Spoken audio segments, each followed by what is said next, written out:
सहनाववतु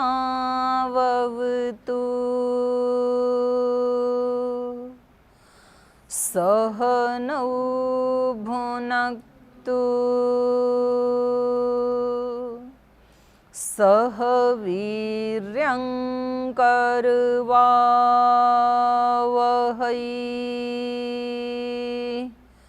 तेजस्विनावधीतमस्तु मा विद्विषावहै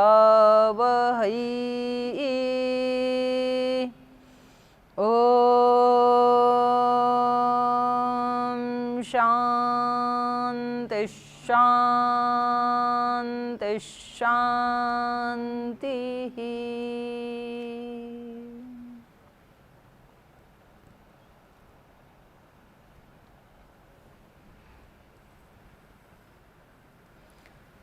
जीवन दर्शन की दूसरी कक्षा में आप सभी का स्वागत है।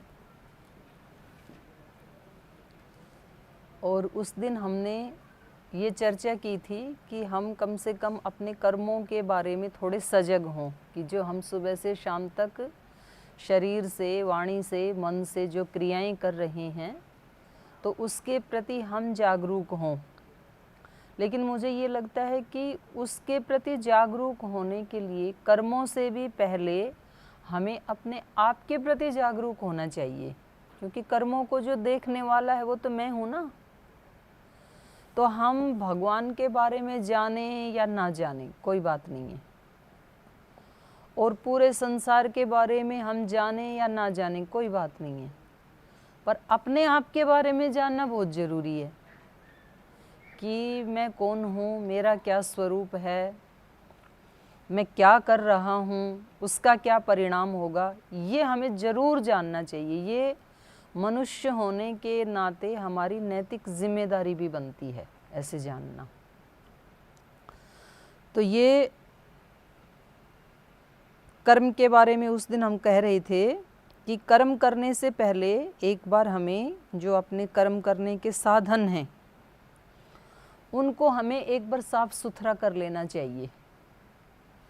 जैसे मान लो कि आपको राष्ट्रपति को या प्रधानमंत्री को कोई लेटर लिखना है, उसमें आप कोई अपनी डिमांड या कोई प्रार्थना भेज रहे हैं, तो आप वो लेटर लिखने से पहले लेटर लिखने के साधन क्या क्या हैं? लेटर लिखने के साधन क्या हैं बताओ? पेन है, पेपर है, विचार है, और स्थान भी है। आप वो पेपर रेलवे स्टेशन पे बैठ के तो नहीं लिखोगे, या सब्जी मंडी में बैठ के नहीं लिखोगे। आपको लगेगा कि भाई जब पीएम को लिखना है तो थोड़ा, बच्चों को कहोगे तो थोड़ा शांत रहो, मैं लेटर लिख रहा हूँ। तो आपकी दृष्टि में वो स्पेशल कार्य है। तो आप अपने पेन को भी चेक करोगे कि रेड इंक से लिखना है कि ग्रीन से लिखना है कि ब्लू से कि ब्लैक से, तो वो आपको नॉलेज है। पेन कैसा होना चाहिए, कहीं उसके बीच में ही इंक ख़त्म ना हो जाए। पेपर कैसा होने चाहिए, नाइस पेपर होना चाहिए, बढ़िया से बढ़िया, घटिया पेपर पे नहीं लिखेंगे। और स्थान भी आप थोड़ी देर एकाग्र भी होंगे कि भाई इसके शब्द कोई भी ऐसे ना हो कि जिससे रिजल्ट आने में कोई गड़बड़ हो। तो जब हम एक छोटे से काम के लिए भी इतने सजग हैं, और पता नहीं वहाँ से हमारी प्रार्थना सुनी जाएगी कि नहीं, पता नहीं वो लेटर वहाँ पहुँचेगा कि नहीं, कोई गारंटी नहीं, लेकिन जो हम कर्म कर रहे हैं ये हम रोजाना भगवान जी के पास भेज रहे हैं। प्रतिपल जो भी काम कर रहे हैं ना, चाहे झाड़ू लगा रहे हैं, चाहे पाठ पढ़ा रहे हैं, चाहे खाना खा रहे हैं या खाना बना रहे हैं, चाहे रिकॉर्डिंग कर रहे हैं, कुछ भी काम कर, और कुछ भी ना करके भले ही बैठ के ऐसे सोच रहे हैं, तो वो हम भगवान जी के पास भेज रहे हैं। और भगवान जी के पास क्या भेज रहे हैं, आप ये सोचो, भगवान जी कोई मनुष्य तो है नहीं, पीएम राष्ट्रपति जैसा। एक सिस्टम काम कर रहा है, उस सिस्टम के पास ऑटोमेटिक चला जाता है वो, और उस सिस्टम से ही फिर अपने आप वो एक ऑटो सिस्टम चल रहा है। जैसा हमने किया उसका फल अपने आप ही हमें मिल जाता है। उसमें किसी मनुष्य को देखने की ज़रूरत नहीं है कि भाई वहाँ पर कोई बही खाता लेके, वो तो पौराणिक कथाएं हैं समझाने के लिए कि एक चित्रगुप्त बैठा है, सबके कर्मों को लिखता है, फिर वैसे वैसे फल देता है। ऐसा ना कोई स्थान है, ना कोई ऐसा मनुष्य है, और ना कोई मनुष्य हो तो ऐसा करना पॉसिबल है, क्योंकि इतनी तो मनुष्यों की जनसंख्या, इतने फिर कीट पतंग, इतने पशु पक्षी, इतने वृक्ष, इतने लोगों का लेखा जोखा पॉसिबल नहीं है। तो ऑटो मोड पे काम चल रहा है पूरा। जैसे हमने अपने पतंजलि में जो हम प्रोडक्ट्स बनाते हैं, वो तो थोड़े से प्रोडक्ट बनाते हैं, तो भी वहाँ पर ऐसी मशीनें फिट कर दी हैं कि उनमें सेंसर लगे हुए हैं। तो कोई भी प्रोडक्ट में थोड़ा भी फॉल्ट होता है ना, तो सेंसर उसको दूर फेंक देता है, फिर वो दोबारा जाएगा। तो जब यहाँ इतना छोटा काम करने के लिए भी सेंसर लगा सकता है मनुष्य, तो भगवान तो महाज्ञानी है, तो उन्होंने हमारे अंदर ही वो सेंसर लगा रखे हैं। आप ऐसा सोचोगे, इस फल के लिए तैयार रहना। आप सबसे छिपा सकते हो, अपने आप से कैसे छिपाओगे? और अपने आप के अंदर ही भगवान बैठा, उससे कैसे छिपाओगे? वो सेंसर लगा है अंदर। तो जैसे ही कोई गलत विचार आया, वो उसको रिजेक्ट कर देता है अंदर वाला सिस्टम कि इसका परिणाम ये होगा। तो हमारा भाव, हमारा विचार, हमारा कर्म, कोई देखे या ना देखे, हम तो देख ही रहे हैं ना, और हमारे अंदर ही वो सेंसर लगा हुआ है। तो हमें छोटा सा काम करने के लिए भी अपने बाहर के साधनों को, किसी व्यक्ति को, ये अरविंद जी गाड़ी चलाते हैं जैसे, तो जब ये मार्केट जाते हैं तो पहले गाड़ी को कपड़ा मारते हो कि नहीं भाई? शीशे के ऊपर मारते हैं। अपनी गाड़ी को भी व्यक्ति पोंछता है, अपने स्कूटर बाइक को भी पोंछता है। कोई भी काम करने से पहले अपने साधन को हम ठीक करते हैं। तो सुबह उठते ही सबसे पहले हमें ये काम करना है। आपको वेद के मंत्र आएं या ना आएं, आप 2 मिनट बैठ करके, मतलब हम सबको 2 मिनट बैठ करके, और ये प्रार्थना करनी है कि भगवान जी, आँख को आज साफ सुथरी दिव्य दृष्टि देना, कान में ऐसे ही शब्द पढ़ें जिससे मेरा उत्थान हो, मेरा उद्धार हो। वाणी से आज कोई ऐसे शब्द ना बोलूं जिससे मेरा या किसी दूसरे का दिल दुखे या कोई बड़ा नुकसान हो जाए घर में, परिवार में। वाणी से ही सारे झगड़े होते हैं। इससे कुछ ऐसा ना खाऊं जो अंदर जाकर के पूरा पॉइजन हो जाए। इन हाथों से कोई ऐसे काम ना करूं जिसका अपयश मिले, ऐसा करूं कि जिसका सुयश मिले। इन पैरों से कहीं ऐसी जगह चल के ना जाऊं जो मुझे भविष्य में दुख देने वाली हो। मतलब इस मन से कुछ भी आज ऐसा ना सोचूं, इस मस्तिष्क से कोई भी ऐसा विचार ना उठाऊं, इस बुद्धि से आज कोई भी ऐसा निर्णय ना लूं जिससे गड़बड़ हो। तो ये इंस्टेंट टेम्परेरी साधनों को ठीक करने के लिए एक साधन है प्रार्थना। ये प्रार्थना कर रही हैं हम। और फिर आपको ये विश्वास कि मैंने प्रार्थना कर ली और आज मेरी आँख से, नाक से, कान से, हाथ से, मन से, हार्ट से कोई गलत काम नहीं होने वाला है। भगवान जी मेरी सहायता करेंगी। मैं झाड़ू भी आज लगाऊंगा तो ऐसे लगाऊंगा जैसे शबरी ने लगाई थी। झाड़ू लगाते लगाते उसका उद्धार हो गया। मैं खाना भी बनाऊंगा, मैं गार्डनिंग भी करूंगा तो ऐसी करूंगा कि जैसे संत दादू ने की थी। जुत्ती भी बनाऊंगा तो ऐसी बनाऊंगा जैसे रैदास ने बनाई थी। काम छोटा बड़ा नहीं होता है कोई भी। ये दुर्भाग्य है हमारा कि हम मनुष्यों ने ऐसे मान लिया कि ये काम बड़ा, ये छोटा। भगवान की दृष्टि में कोई छोटा बड़ा काम नहीं है, सब आत्मा एक समान है। हाँ, भाव छोटा बड़ा होता है, विचार छोटा बड़ा जरूर होता है। तो इसलिए कई बार ऐसे होता है कि जो बड़े पद पे हैं वो बाजी हार जाते हैं अपने भाव और विचार के कारण, और कई बार छोटा सा काम करने वाले बाजी जीत जाते हैं, वो उसको पा जाते हैं। तो कई बार ज्ञानी हार जाते हैं, भक्त जीत जाते हैं। ज्ञानी मतलब केवल जिनको शब्दों का ज्ञान है। तो मैं शब्दों की निंदा नहीं करती हूँ क्योंकि मेरा तो खुद का वही काम है रोजाना, लेकिन शब्द के साथ भक्ति की भावना और अपने साधनों को साफ सुथरा करना। मोटी बात ये याद रखनी है हमें सुबह किसी भी काम पे हमारी जो भी ड्यूटी है उसको करने से पहले क्या करना है? सुबह सुबह अपनी ड्यूटी पे लगने से पहले क्या करना है? इतने गंभीर मत रहो, थोड़ा सा मतलब रिलैक्स रहो। तो सुबह अपनी ड्यूटी पे लगने से पहले क्या करना है? अपने साधनों को साफ सुथरा करना है। ठीक है, आपका क्या नाम है भाई ग्रीन शर्ट वाले? हाँ, हैं? राजन। तो आपको क्या समझ में, आप क्या काम करते हैं? सफाई। तो कल से जब सफाई करोगे तो क्या करोगे उससे पहले? हाँ, तो जब अपने सफाई करो ना, तब 2 मिनट आंख बंद करके, उससे पहले सुबह ही कर लेना, 5 मिनट लगेंगे। उठ के जैसे ही ब्रश आदि किया और दिनचर्या पूरी की अपनी, या उठते ही कुल्ला करते ही बैठ जाओ 2 मिनट के लिए, क्योंकि आप ब्रश कुल्ला भी भगवान की भक्ति के रूप में ही करो। बोले आज इस शरीर से जो भी काम होगा ना वो दिव्य होगा, वो ऐसा होगा जैसे पूजा कर रहा हूँ, ऐसे होगा। बस इतना सा करना है। और इसके लिए हमारे ऋषियों ने बता दिया संध्या करना। तो जो गुरुकुल के ब्रह्मचारी ब्रह्मचारिणी साधु सन्यासी हैं वो करते हैं ओम वाक वाक, ओम प्राण प्राण, ओम चक्षु चक्षु, ऐसे। वो अंग स्पर्श और मार्जन मंत्र। मार्जन मतलब मांजना, स्पर्श मतलब उन अंगों को मैं मेंटेन रखूँगा, ख़राब नहीं होने दूंगा कम से कम। स्पर्श का तो ये मतलब है, और मार्जन का मतलब है उसको थोड़ा साफ सुथरा करना। तो मोटी सी बात है, जिससे हम कर्म करेंगे आज दिन भर, उन चीज़ों को एक बार सैनिटाइज कर लेना। आजकल कर रहे हैं ना, अगर सैनिटाइज नहीं किया तो मौत सामने है।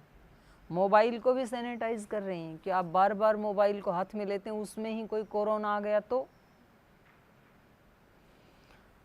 आप गाड़ी चला रहे हैं तो उस स्टीयरिंग को भी सैनिटाइज कर रहे हैं पहले, कि उसी में कोई चिपका हुआ तो। खिड़की दरवाजे जंगले, मतलब ये कोरोना मरे या ना मरे, लेकिन देश की गंदगी ज़रूर मर गई। सब साफ सुथरा हो गया, सब जगह लगे हैं सफाई करने के लिए, पोल्यूशन फ्री हो गया देश। मतलब कई फायदे भी तो हुए ना, तो हमें दोनों देखने चाहिए। तो गंगा जी का पानी भी बिल्कुल साफ हो रहा है। गंगा जी का पानी बिल्कुल साफ हो गया। हाँ, तो देखो कितने फायदे भी हो गए। तो ऐसे ही हमें अपने अंगों को सैनिटाइज करना। अगर नहीं किया तो कोरोना से तो पता नहीं मौत होगी कि नहीं होगी, लेकिन बुरे कर्म से, बुरे विचार से और बुरे भाव से कष्ट इतना मिलेगा जो कोरोना से भी नहीं मिलता है, और वो हमें ही भोगना है, किसी दूसरे को नहीं भोगना है। तो ऐसे जब व्यक्ति जागरूक होता है तो फिर वही कर्म इतना आनंद देंगे, इतना सुख देंगे कि आप महाराज बन जाएंगे, राजाओं के भी महाराजा। भले ही आपके पास रहने के लिए मकान छोटा हो सकता है, आपके पास पहनने के लिए 20 जोड़ी कपड़े नहीं होंगे, 2 जोड़ी हो सकते हैं, लेकिन आपका जो आनंद है वो उन 20 जोड़ी वालों से 1000 गुना ज़्यादा बढ़िया होगा। एक आनंदित जीवन होगा, संतुष्ट जीवन होगा, प्रसन्न जीवन होगा। ये तो हम मनुष्यों ने बना दिए, इससे क्या फ़र्क पड़ता है? किसी के पास 2 जोड़ी हैं कि 10 जोड़ी हैं, क्या फ़र्क पड़ता है? ये तो एक लाज बचाने के लिए, और समाज में कोई वो ना इस तरह की वो फैले, उसके लिए मतलब ये कपड़ा पहनना पड़ता है। कपड़े में और शरीर में कितनी दूरी है? जितने कपड़े की मोटाई है उतना ही तो चर्म का और हमारा अंतर है। अगर इस कपड़े को हटा दें तो सब कोई नंगे ही हैं फिर तो इतना सा ही तो है बस। तो इसकी कोई कीमत नहीं है कि किसने क्या पहन रखा है, बस इतना ही है। ये एक सामाजिक व्यवस्था है और उसके लिए हमें इसको मेंटेन करना है। तो सबसे पहले मैंने ये बताया कि हम अपने ही ढंग से, प्रार्थना हमेशा अपने हृदय से निकली हुई होनी चाहिए, अपने शब्दों में होनी चाहिए, और हम जो बोल रहे हैं वो हमारे हृदय से निकला हुआ होना चाहिए। बोल तो रहे हैं वेद के मंत्र हम, और हमारी स्थिति वो वाली है नहीं जो वो ऋषियों की प्रार्थनाएं हैं। हम यदि अपनी चेतना को ऋषि स्तर पे ले जाते हैं तो हम वो ही प्रार्थना कर सकते हैं, लेकिन यदि हमारी चेतना अपनी अभी अलग है तो हमारी प्रार्थना भी अपने शब्दों में हम कर सकते हैं, कोई मनाही नहीं। हिंदी में भी कर सकते हैं, अंग्रेजी में भी कर सकते हैं, संस्कृत में भी कर सकते हैं, बंगला में कर सकते हैं, उड़िया में कर सकते हैं, मलयालम में, तेलुगु में, कन्नड़ में, कैसे भी कर सकते हैं। सब भाषाएं आती हैं उसको, और टूटी फूटी भाषा में भी कर सकते हैं, जरूरी नहीं है उसके लिए कोई छंदबद्ध होना। अब हर व्यक्ति ये चाहता है कि भाई मैं जो भी कर रहा हूँ ना जीवन में, उसके लिए मुझे प्रशंसा मिले, लोग मेरी बड़ाई करें, ये हर व्यक्ति चाहता है। एक सफाई करने वाला व्यक्ति ये चाहता है कि जब स्वामी जी आएँ तो दीदी ये बताएं कि जी ये तो बड़ी अच्छी सफाई करते हैं, तो आपको कितना अच्छा लगेगा। पढ़ाने वाले जो भाई बहन है वो ये चाहते हैं कि महाराज जी को जाके दीदी ये बताएं कि भाई ये तो मतलब अध्यापक क्या हैं, आचार्य क्या हैं, ये तो मतलब साक्षात ब्रह्म के अवतार हैं, ये तो साक्षात देवियां हैं, देवता हैं। ऐसे पढ़ाते हैं ये बच्चों को कि इनको देख करके ऐसा मन करता है कि हम भी कक्षा में बैठ के कुछ सीखें इनसे। हर व्यक्ति चाहता है किसी के बारे में ऐसे कहें तो। पढ़ने वाले बच्चे ये चाहते हैं कि जब स्वामी जी आए तो दीदी बताएं ये विद्यार्थी सबसे अच्छा पढ़ता है। ये किचन में हमारे वहाँ पर गुरुकुल खानपुर में थे एक भट्ट जी, आज भी हैं, तो वो खाना जो बनाते हैं ना तो ऐसे बनाते हैं जैसे माँ अपने बच्चों के लिए रसोई बनाती है। तो हर व्यक्ति ये चाहता है मैं जो भी काम करता हूँ उसके लिए लोग हमें अप्रूवल दें। ये रिकॉर्डिंग करने वाला भाई है कैमरामैन, इसने एक दो बार मेरे से पूछा दीदी मैं रिकॉर्डिंग ठीक कर रहा हूँ, आपने देखा टीवी पे?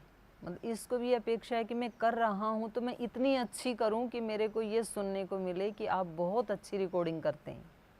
हर व्यक्ति चाहता है ये। लेकिन ये एक छोटा सा वाक्य सुनने के लिए हमारे जाने के बाद या हमारे यहाँ रहते रहते कोई व्यक्ति ये कहे कि भाई बड़ा भला आदमी है, या हमारे जाने के बाद कोई कहे बड़ी बड़ा भला आदमी था वो, तो ये इतना छोटा वाक्य सुनने के लिए वर्षों तक या कभी तो पूरे जीवन भर त्याग तपस्या करनी पड़ती है। एक दिन में नहीं मिलता ये टाइटल।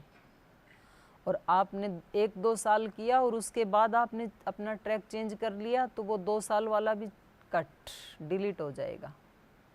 उसके लिए सतत हमें त्याग, तप, निस्वार्थ सेवा। कभी भी व्यक्ति पैसे से या बड़े पद से बड़ा नहीं बनता है। हमारे देश की जो संस्कृति है उसमें त्याग और बलिदान से व्यक्ति बड़ा बनता है।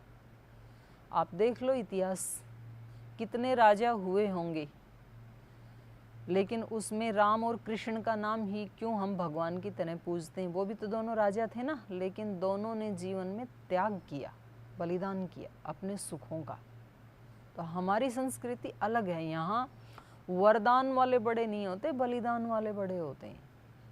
बहुत राजा हुए, पता नहीं कितनी कितनी रानियां होंगी, कितने ऊंचे ऊंचे महल होंगे, कितने सोने चांदी होंगे, कितने उनके पास हथियार होंगे, कोई नाम नहीं है। जिन्होंने देश के लिए बलिदान किया, पन्ना धाय के पास तो कुछ भी नहीं था, लेकिन उसका नाम अमर कैसे हुआ?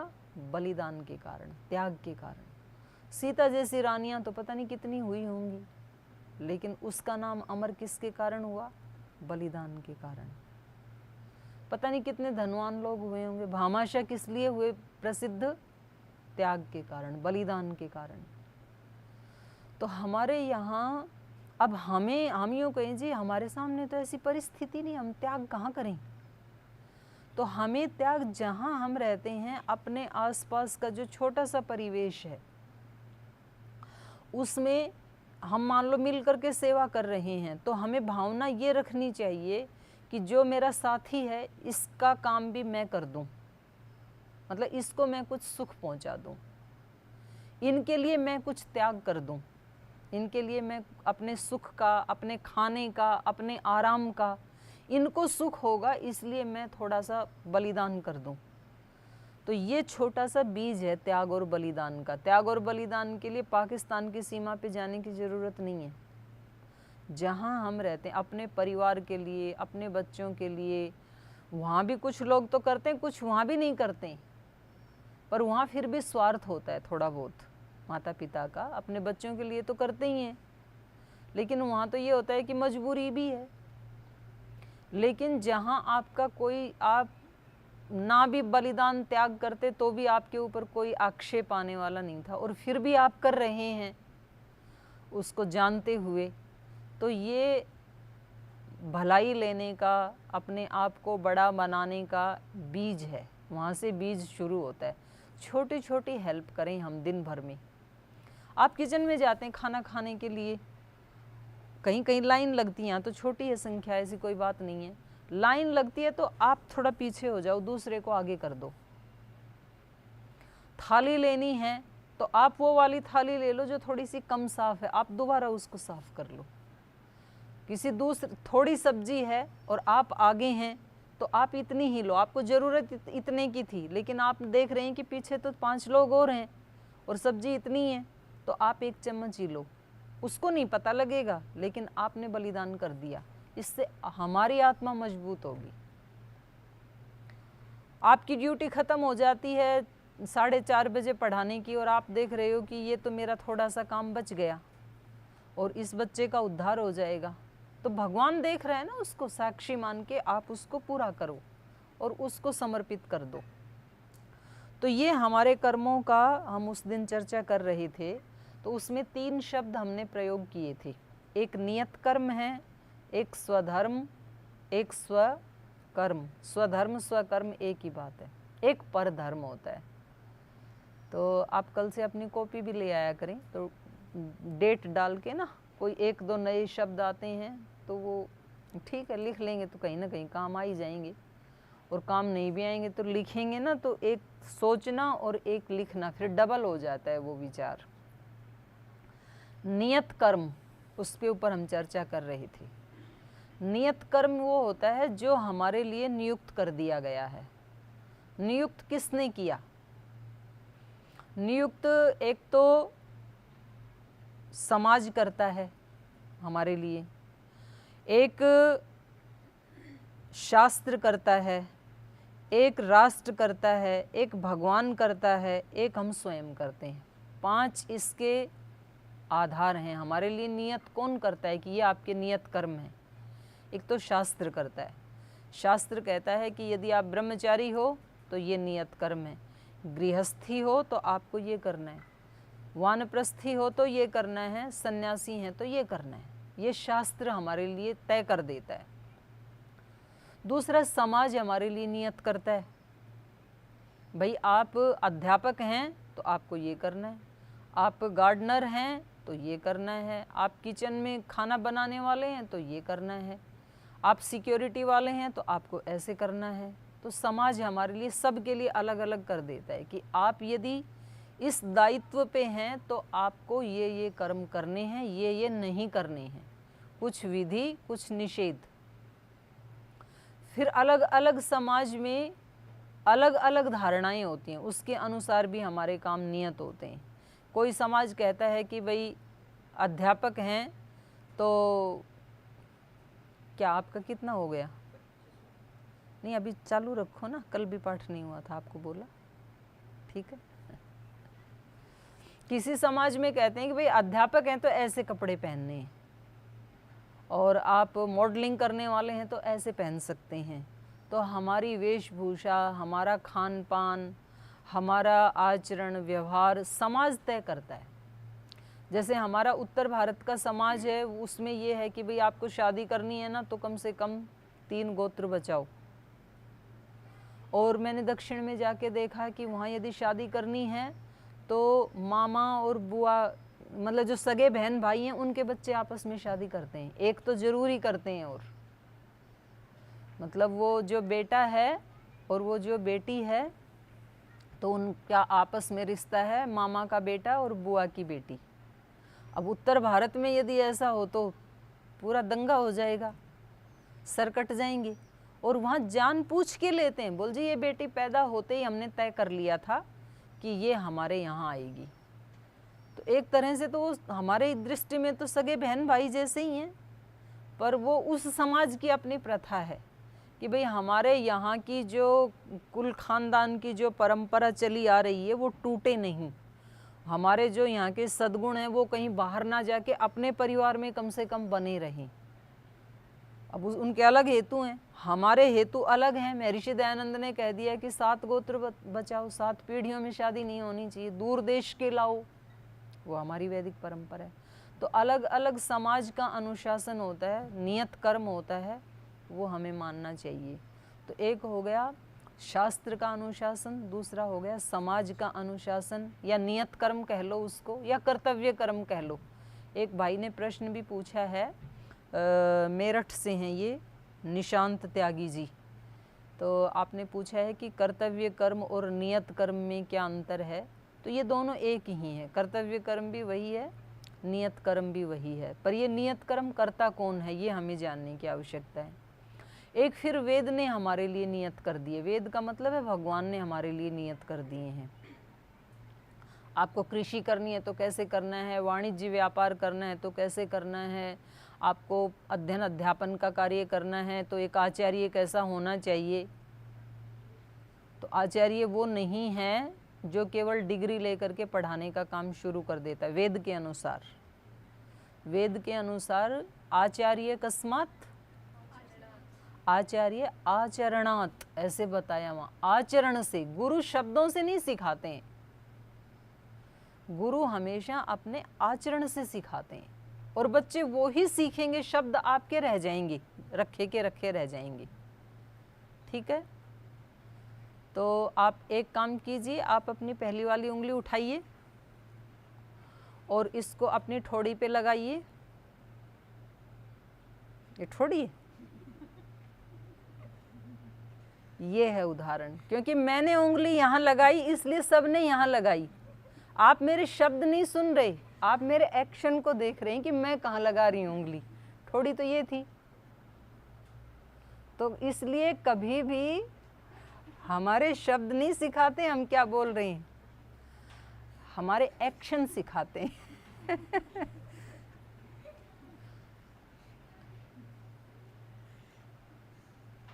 हम क्या सोचते हैं, घर में कैसे रहते हैं, बच्चों के सामने कैसा आचरण करते हैं, आप उनके सामने उनको दिखाएं या ना दिखाएं। कई बार घर में फ़ोन आता है तो बोलो बेटा फ़ोन उठा लो, और उनको बोलो पापा घर पे नहीं है। तो बच्चा बोलता है कि पापा कह रहे हैं कि पापा घर पे नहीं है। बच्चा देख वो ही रहा है ना। तो आचार्य आचरणात्, तो वेद कहता है आचार्य यदि हैं तो आपका आचरण ऐसा होना चाहिए। तो ये एक वेद का नियत कर्म हो गया। एक फिर खुद का, व्यक्ति का, मेरा अपना कर्तव्य कर्म क्या है, नियत कर्म क्या है। तो इसके लिए तो गीता में कितने श्लोक भरे हुए हैं। देखो ये 16वें अध्याय की जो शुरुआत में ही बताए, फिर 13वें अध्याय में भी बताया। एक आधे श्लोक तो आप वैसे देख ही सकते हैं, जैसे 16वें अध्याय के तो शुरू में ही है, अभयम सत्व संशुद्धिर ज्ञान योग व्यवस्थिति दानम दमश्च यज्ञश्च स्वाध्याय तप आर्जवम अहिंसा सत्यम अक्रोध त्याग शांतिरपैशुनम दया भूतेषु अलोलुप्त्वम मार्दवम ह्रीहि अचापलम तेजः क्षमा धृति शौचम अद्रोहो नातिमानिता भवन्ति संपदम दैवीम अभिजातस्य भारत। ये बता दिए यहाँ पर। और ऐसे ही 13वें अध्याय में भी बताया, 13वें अध्याय में भी यही बातें बताई। जैसे 7वें श्लोक में बताया अमानित्वम अदम्भित्वम अहिंसा क्षांति आर्जवम, आर्जव माने ऋजुता, सरलता, आचार्योपासनम शौचम स्थैर्यम आत्मविनिग्रह।